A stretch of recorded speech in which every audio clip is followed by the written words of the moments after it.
everyone, and welcome to the Sunday edition of Talking Horses. I'm Maggie Wolfendale. I'm pleased to be joined by Sarah El-Badwi, and we definitely have the holiday theme covered. I feel like here, Sarah, both kind of glittery with gold and red. Just need green in here. Well, you got it behind us. Exactly. Hey. Green for money. There you go. Happy holidays. Merry Christmas. Exactly. We have a 9-race card on tap for you today here at the Big A. And if you want to play along with us, make sure you do so with your NYRA Bets account. As always, for new members, we are offering that $200 deposit match bonus when you use promo code MATCH200. All you have to do is head on over to nyrabets.com. Also, we are offering the middle pick 4 per usual on this 9-race card. Pick 6 was hit yesterday, so no carryover. But we also will have a 0% takeout promotion going on. There it is, when you play Exactas on Sunday. It's every Sunday here, but all you have to do is opt in over at nyrabets.com or on the mobile app. And a really fun wager that we're doing with Oaklawn Park is the cross-country pick 5, races 7, 8, 9 here at the Big A, and 8 and 9 over at Oaklawn. It all begins just after 3 p.m. Eastern time. And if you want to watch that cross-country pick 5, make sure you do so on America's Day at the races. And we are on FS1 for the first 3 hours, I believe, 2:30 to 5:30, and then we'll switch over to FS2 for that last half an hour. So, Sarah, we'll get into things here, and we were heavily affected by scratches today. Throughout the card. Annoyingly. Because I was so excited about Gate Song. I know you were too. I was. This horse has quite a bit of pedigree and maybe didn't want the sprint distance first time out suggested by Arrogate, but plenty of dirt sprint pedigree on the dam side. So definitely one to keep an eye on for whenever she does end up debuting. But I scratched into kind of a boring horse in comparison, just in terms of price. But the Wesley Ward trainee, Sarir, is a first-time starter. We know how well Wesley does with his first-time starters. They usually have quite a bit of speed, and this one is working out that way in the mornings at both Keeneland and Turfway. So not really just a kind of synthetic move-up situation based on the workouts. Which actually has pedigree to be a synthetic horse. So maybe it is a positive that he chooses to ship her here. The foal did go 0 for 6, so there isn't much pedigree to rely on, to be fair, but Wesley Ward's just so good in these situations. With his first-time starters in dirt sprints at NYRA, he's 12 for 29, 41%, so, and a positive ROI. So, yeah, kind of boring. If she only had the synthetic workouts, I'd wonder why they were here instead of Turfway. But having those workouts at Keeneland as well, then I thought maybe they are aiming for the dirt with her. So I scratched into her for my top pick. But the horse that's taking a lot of the early money right now is actually the number 5 for Brad Cox, another first-time starter. And I know you want to take a look at the workout. Well, I just thought it was interesting. At this point in the year, we're so far removed from these sales. I don't know how much bearing they have, but this is a rare occasion when the rider drops a stick. So we actually get to see just purely how this horse moves without much encouragement. And yeah, it's relatively slow when you're splitting hairs of the 10 and 2, but she hasn't really asked for anything. And her workouts are solid enough. It feels like she could be quick. And just a quick nod and salute to the sire Distorted Humor, who's been around, it feels like, forever and still produces nice horse after nice horse year in and year out. Yeah, he's still 15% with his 2-year-old first-time starters.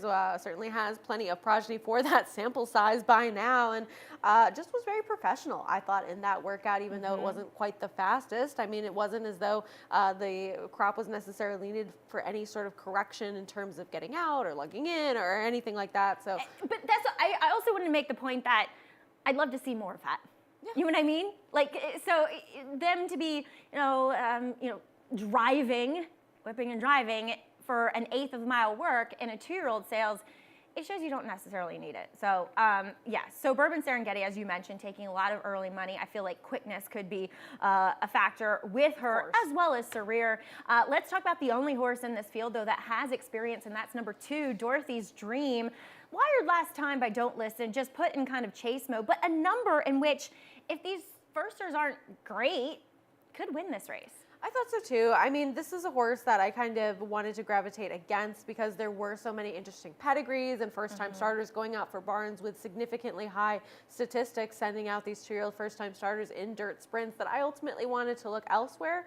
but we never know quite what we're going to get from these debut runners. So if you want to trust the horse purely on experience that has already run a couple of times now and has that foundation and hasn't run poorly either, then she would be the way to go, and you're going to get a fairer price because a lot of the interest is towards the firsters, myself included in that list. And then another first-time starter, Sabrina for the Rudy Rodriguez barn, has a little bit of pedigree as well. Yeah, and pedigree to be fast, to be precocious, especially on the bottom side with that successful appeal mare. Yeah, absolutely. So interesting first race, even with the scratch of Gate Song, as well as another interesting first around the outside. So keep an eye on those in the future. As race number 2, allowance, optional claimant, going the 6 furlongs, compact field, but a contentious one. And it features a lot of speed, especially with the Parks Invader, number 2 in here, Disco Ebo, who was a scratch from the Garland of Roses, as her trainer Butch Reed stated. She just had a minor kind of foot issue where it's something that she has battled in the past, and to err on the side of caution, he scratched her. Racing Office called him up and said she's eligible for this race, and so she's going to wind up here second off the bench. I think, although it's a compact field, I feel like her main rivals might be a bit better than the overall quality of field that she faced on this day, though. I'd agree with that sentiment for sure. I think that this is a field that's probably tougher than where she was able to get her last win. But if you go back in terms of who she's run against in the past, and even the horse that she finished second to, two back, and then had that subsequent little bit of a freshening, Morning Matcha is just a very classy type of individual that we saw recently win on this circuit at a very short price with a field that she was so much the best in. So I think that overall, perhaps she has faced better horses, though maybe not last time out. And you kind of have to wonder, because as you mentioned, there is some other speed in this race, particularly to her inside with Quick Money, who Time From US does project to be in front of her, and I think that that's a real possibility as well. Oh, I think it's a legitimate, almost a certainty, because Quick Money, obviously being drawn to the inside, her hand is forced, and not that Kutcher Carmouche is necessarily an all-out send rider. He knows this filly, and she is a bit of a runoff type, where you just have to sit quietly with her and not try to get in a fight. And I think, you know, in Connection's best interest is for her to just be left alone. And we're going to actually check out when she just got nailed. This is a heartbreaker for the Actress Barn. Rachel's Rock also in this race, kind of picking up the pieces for third here, remaining on that inside lead, which is something that she does tend to do, and it does hurt her at times. So last time, she switched leads. She got an excellent ride by Jose Ortiz to get the win, and she's just on that upward trajectory, and today it feels like she gets the right setup. So that's why I landed on her.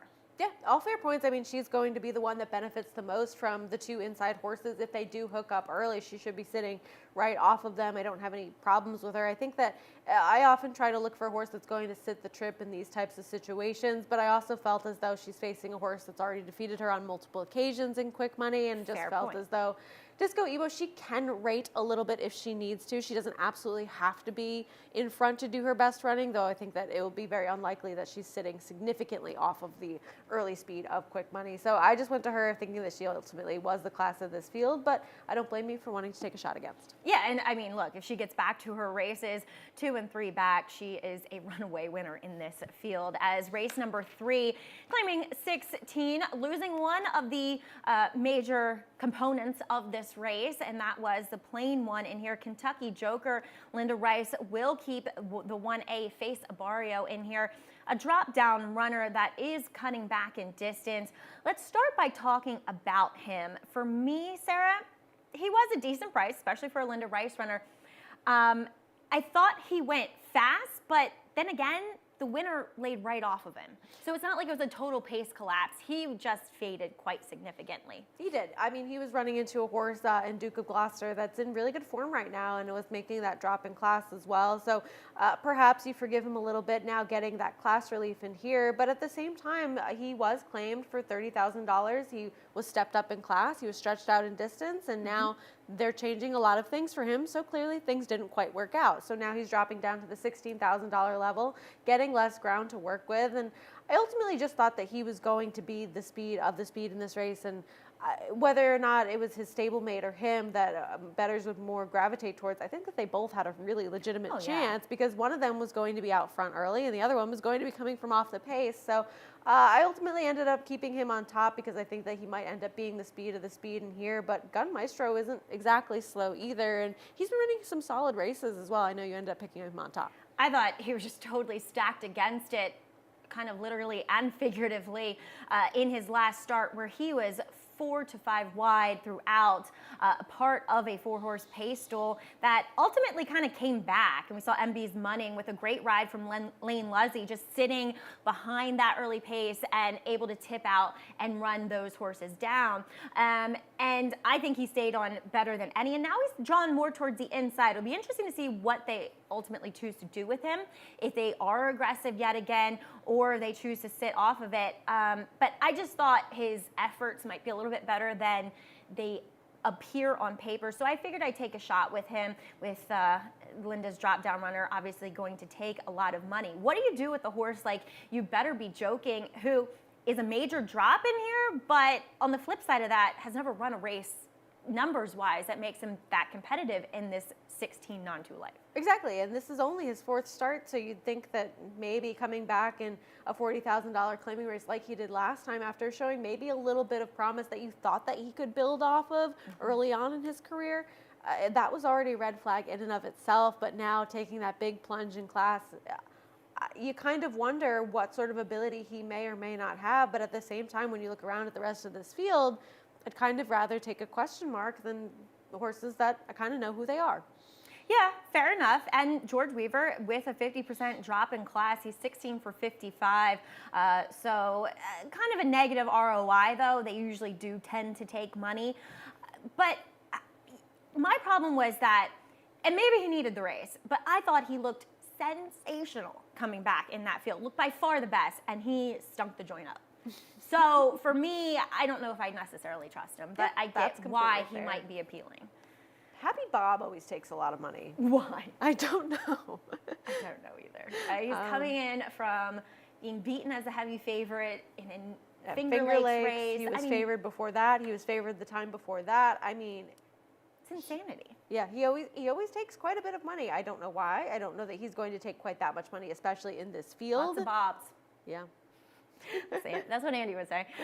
Race number 4, claiming 50, going the 6 furlongs for the fillies in here, 3-year-olds. And we will start by talking about the outside runner in number 6, Fancy Azteca, who goes first off the claim from Shell Giangiulio. And she was kind of part of that group that right around that month of November, it felt like Rick Dutcher was just winning with everything he sent out. And she does have the consistent numbers that say she could definitely beat this field. And furthermore, she's 4 for 10 lifetime, so she likes to win. She likes her job. I just found an interesting, and Michelle's only training in it's like her 2nd year of training, or full 2 years. After the claim, if they've won their last start, she's only 1 for 13. So there's every reason where she could improve that stat, but I was a little bit dubious. But at the end of the day, I just couldn't find anybody that I liked more than Fancy Azteca. That's fair enough. I mean, she was part of a heavily favored entry last time, and she was the one that was taking the bulk of the money when she was able to get the win last time out that we saw. And it's not as though that was some magnificent jump up in terms of the best number that she had ever run in the past. So I think that looking at that, it's not quite this dubious sort of performance where you think, will she replicate it? Because it at least was there at some point in her past. And I feel like this is a weaker field, being a restricted 3-year-old race, than what she faced in her last. I mean, Pretty Extreme has the ability of running some nice races. I'm Buzzy on her best day can jump up and run a big one too. So I think against those older fillies and mares, this is a little bit of actually a softer spot. Yeah, I agree with all of that. I am a little bit committed to Curlin's Choir. I remember we were on the day she won and you picked her. I love her. She's just so cute. She's just so game too, because she's a filly that debuted for 16 at Gulfstream, won at a huge price, then comes here and wins in the slop with a really game effort, stepping up in class, and sort of then tried 2 races that were a bit over her head. But once she was dropped back in for a tag, she was able to get the job done again. And now to go from starting your career for a maiden $16,000 race to be what's going to be at least the second choice likely in a $50,000 race. Now joining the barn for Linda Rice. I just feel as though she's one that she's very game. She likes to be forwardly placed and show speed, but she can rate as well. And I've just always kind of had a little bit of an affinity for her, but she does have some ability. But where has she been? And my problem is Linda in these types of layoffs is not very good. 4 to 8 month layoff on the dirt, 21 for 140 with a negative ROI. I will say though, when they come back off wins, it improves a little bit. She's 5 for 21. That layoff just bothered me. I mean, she has spent the bulk of her 3-year-old year away from the racetrack, and I wanted somebody with a little bit more recency in here, and I think it is centered around these these outside 2 horses. I mean, you have the Finger Lakes Invader, Warsaichi. She typically runs her race and runs well, hitting the board. I just think might be a little bit tougher than what she's been facing over at Finger Exactly. Lakes, but I respect her. She's consistent. She is who she is, but I think that this might be a tougher field than what she's been in. All right, well, that race does kick off. The pick 6, we'll do one more. Actually, we'll take a break. Does that sound good to you? Let's do it. All Sure, right, why let's not? take a break. Let's hear from our sponsors over at Saratoga Spring Waters here on Talking Horses. For almost 150 years, the Saratoga name has been synonymous with the finest quality, sustainably sourced spring water available anywhere. Saratoga carries on the rich tradition of its forefathers by crafting each stunning blue glass bottle with the same attention to detail and care that has been its hallmark for generations. Visit SaratogaSpringwater.com today or ask for us by name at your local market or restaurant. Saratoga Spring Water. Make every day exquisite.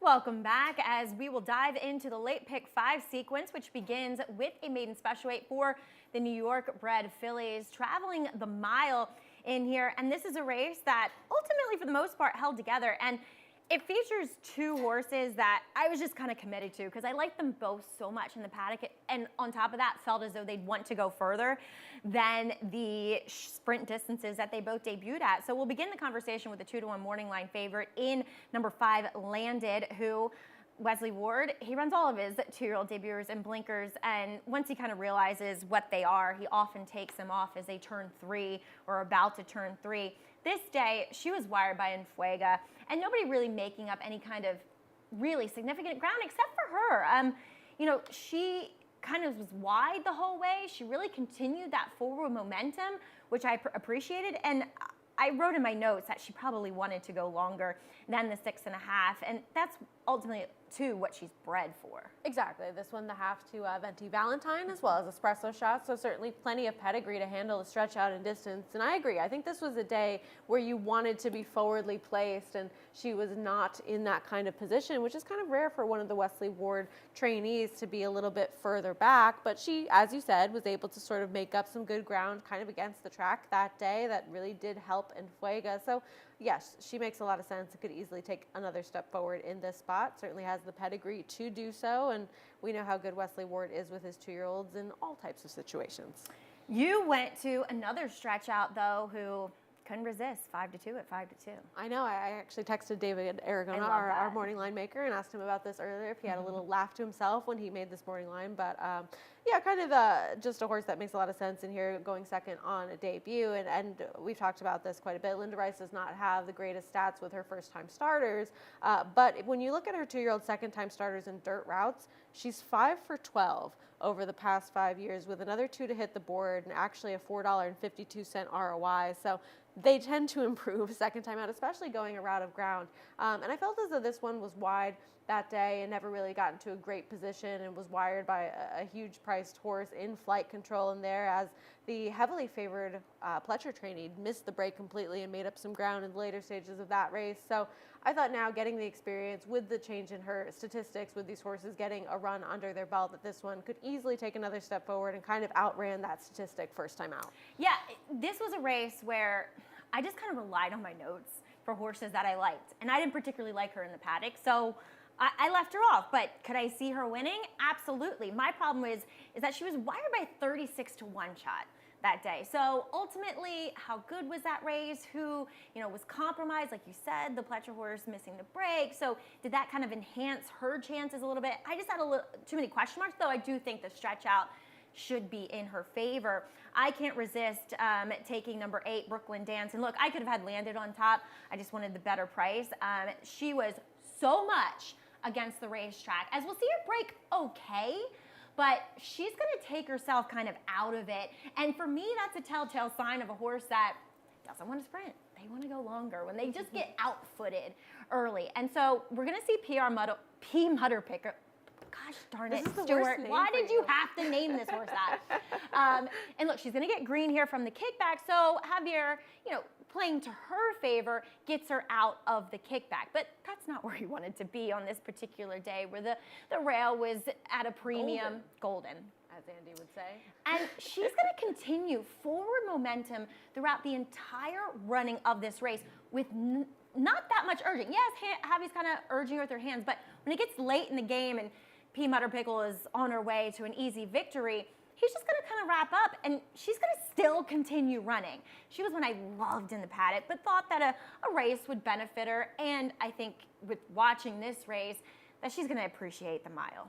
Yeah, I think so too. I saw the same kind of things that you did, and I will say that even though P. Mutter Pickle is a horse that was really enhanced by where the rail, how the rail was playing this day, she did run back and run pretty well. She did. Given how we kind of thought she was dressed up off this performance, she actually improved a little bit, finishing second in what was a tougher race against winners. So even with all of that enhancement, she's actually not that bad either. Exactly. So I think that adds a little bit more credibility to the horse in Brooklyn Dance, who was so against the racetrack that day.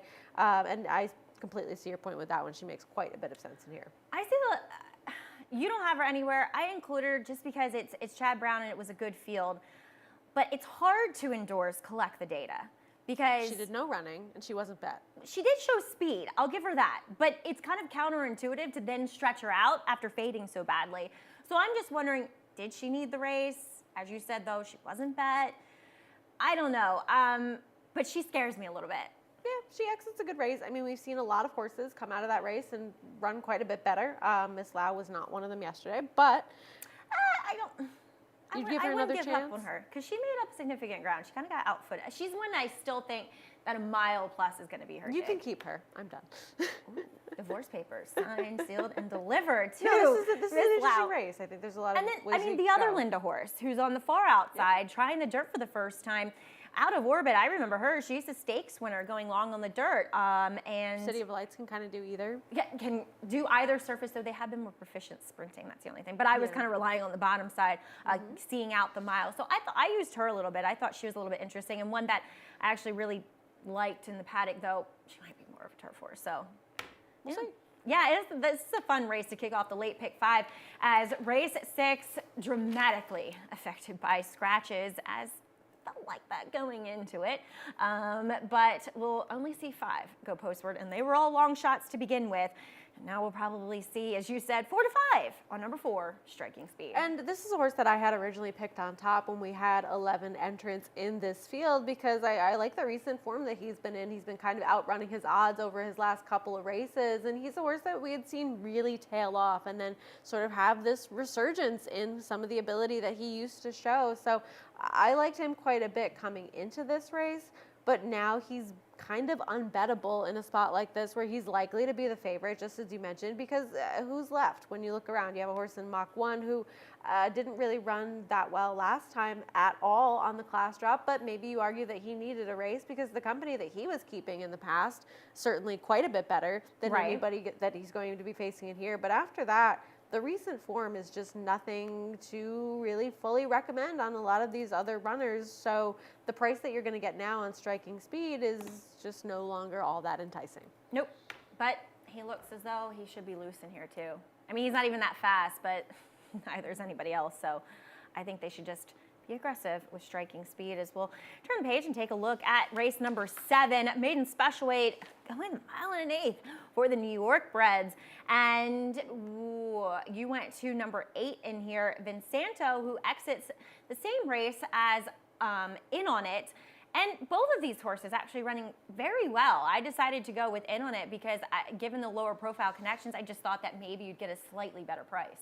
Yeah, I agree. I think you will get a better price with that one towards the inside, as we see both of them finish behind Brick Ambush, who is a sore subject now going forwards into his future races after that disqualification yesterday from the New York Stallion Series Great White Way when he unofficially finished second. But these two both put in decent runs. I felt as though Vinsanto now having that outside position, whereas In On It now draws the rail. Maybe as they stretch out a distance, Vinsanto might show a little bit more speed than In On It towards the inside. But I think that you have to use both of them in any sort of multi-race wager that you're playing, including the cross-country pick 5. And that's exactly what I'll be doing because I didn't see a ton to separate either of them. No, exactly. I mean, we just have them flip-flopped on top. David has the 7, Malibu Margarita, in at 3-1 on the morning line. Now, I get it's Rudy, but Sarah, his stats, second start, sprint to route on the dirt, Very bad. poor. 2 for 21, 70-cent ROI. And then I even plugged in when you add blinkers, and it gets even worse, only 1 for 10. Yeah, I mean, maybe you think that this is a horse that's coming out of a decent race first time out, where we saw Slam and Gold, even Liberty Central didn't run that badly yesterday as well. A horse that has no interest in going into the gate, but once he's actually running out there, Once he gets to the stretch, he says, okay, Now I'm a racehorse. I can do it. Yes, so he comes out of a good field, but other than that, I agree with you. I didn't really see a ton to recommend based on that first race, and I think that you have to think that he's going to take a step forward in here, though the stats do say otherwise, and that's what led me to putting a horse that comes out of the same race as the two that we have flip-flopped on top in my third position, because once you get past that, I just didn't really see a ton with horses that had either were going to be making their first start, like the number 4, Manny Penny, or horses that had run before. And further, I mean, Malibu Margarita was so green. And it was almost too green to say that he's going to suddenly be that much more professional in his next start, especially around 2 turns. I went with a horse to include in Dixie Farrow. Market improvement, I get it, on the turf, but I just felt having some 2-turn experience, I thought that the effort on the turf last time was definitely a step in the right direction. And looking at him physically, he's not a horse that says he's all turf. So maybe just a horse that is moving But in the right direction. does he move like a turf horse? Here we go. I have no reserve opinion. comments. I just think it's funny. Race number 8 is going a mile, open allowance, and you know we see several New York breds in here, but we both land on the same horse in Rocco Strong, who I knew you would pick him.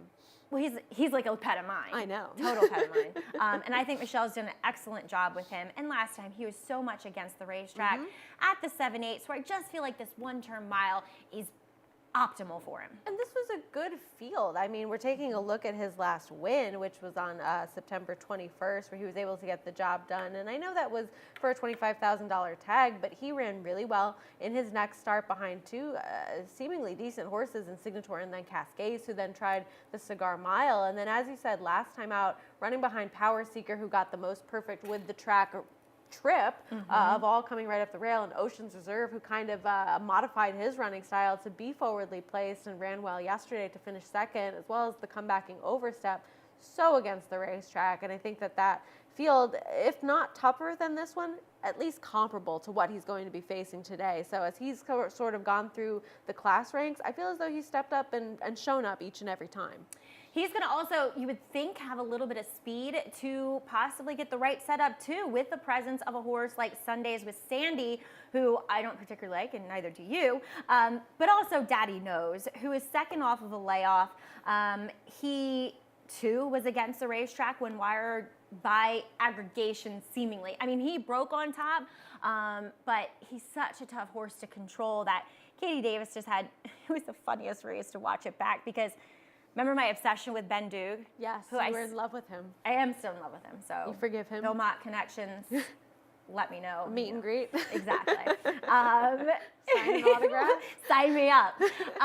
But it was so interesting because they kind of ran down the racetrack together, and Ben Duke was lugging in so badly. And on the inside of him was Daddy Nose, who just Lugs out always. it's always his thing to get out. And he runs fast races. He is oftentimes tenacious, but I feel like he just gives his rider, and Katie does an excellent job with him. There's nobody else that I'd want on him but her. He just presents too much of a struggle at times to fully trust, in my opinion. Oh, that's completely fair. Yeah, absolutely. I think that you can forgive the racetrack and the way it was playing for his kind of subpar performance last time. And as you mentioned, if you have one horse that's going one way and the other going the other way, it's not a comfortable kind of trip for anybody involved in those positions. So I think now going second off the layoff, and the race we took a look back at was where he was able to just beat Sundays with Sandy. And Sundays with Sandy is a horse that I have a lot of respect for, but I don't particularly like in this spot because he does his best running when he's forward. And I think there could be some other horses that want to be forwardly placed. One that has the ability to be forward too is the other New York bred in here, number 1, Maker's Candy, who is coming out off of a blowout win going today's distance, where he was bet pretty strongly, but he's going to try Open Company again. The last time we saw him doing this, he did finish a distant 4th, though that was over a sloppy racetrack, but this track could be sloppy. Yeah. I don't trust him. I know that this was a race that he won with an 88 buyer speed figure that is close to his absolute top, which was a 90 if you go way back in time. But I don't think that he necessarily is going to be quite as competitive against what I believe to be a tougher field with other speed involved in the race. He draws the inside, which doesn't really help him either. And I've taken a shot against this horse today, and whatever multis I play, I think that he's going to be strongly bet, and he's a horse that I'm going to try to beat. I think the horse we need to discuss is number 7, Drake's Passage, because if he was coming in here without his last Empire Classic win, or even the allowance win, which I didn't necessarily love, but it does present itself as a nice figure. What happened last time? I'm worried he didn't like the racetrack, though he's won over a muddy sealed track before. I don't know. I wasn't here that weekend, so I missed a lot of the lead up to these races. I watched them back, of course, but miserable. It really was. I can confirm that. Mm-hmm. Weather bad. Bad. That ain't bad. So Straight Arrow, obviously, in a way, I almost feel as though he should have been favored in that race because he was coming in off such a big effort, and he looked to benefit from the mile and an 8, so on and so forth, even though despite his pedigree. And Drake's Passage was just a complete no-show, and I wasn't in love with his last effort because it was that weird race where they just all came together, and I always feel like it's really tough to trust horses coming out of races like that. Exactly, and look, Winter's Lion, Mystical Curlin, these are horses that can run big numbers on their good days and have decent form. Isn't this arguably maybe a tougher field?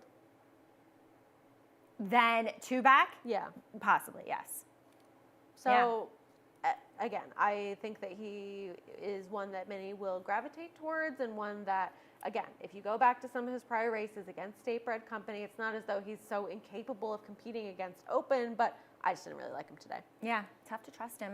Coming in off the effort he has as race number 9 to cap things off on this Sunday before we take a little holiday break here at Aqueduct. It is an allowance for the State Breds going a mile and an 8th. What's a mile and The an Turf 8th, Horse actually? Special. Yeah, and especially since we saw the defection of the Parks invader Spilks, who, I mean, had dirt form. And brings a tremendous record coming in here, having won half of his career starts. Anyway, he won't play today. And yeah, you're left with several horses that are probably going to take money that are better on the turf.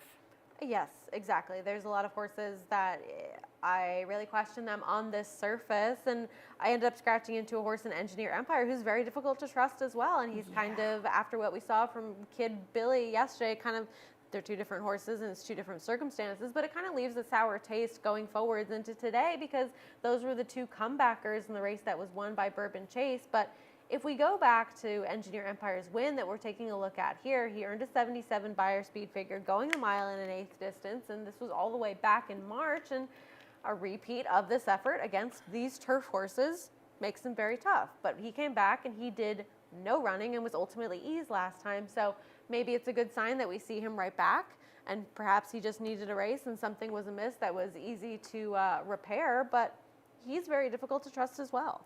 My problem is that what did he beat this day?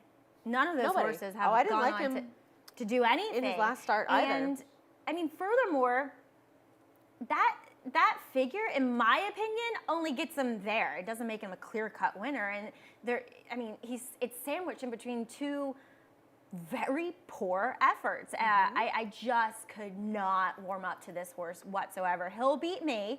But yeah, so with the defection of Spilks in here, you're left with a horse like Laurel Valley, who's going to take some money. And, maybe in his defense, he has gotten better. He's gotten better as his 3-year-old years progressed with Mike Maker. But that's, I just thought it could taking be a in lot front. of assumption. That was the only thing for me with a horse that Oh, is yeah. a better He'll be in turf horse. front. Right, exactly. But you don't want to take these turf horses at short prices, Right. and it's possible now that he could be one of your favorites, if not your favorite, because others will see the same types of things that I do, but he'll also get bet off of his turf races, and we don't know that they're going to translate to what he's going to be able to run today. So this is a kind of minded thinking that I'm generally extremely against, but I think that in this field, with the possibility that he's going to be in front, I had to include. You have to.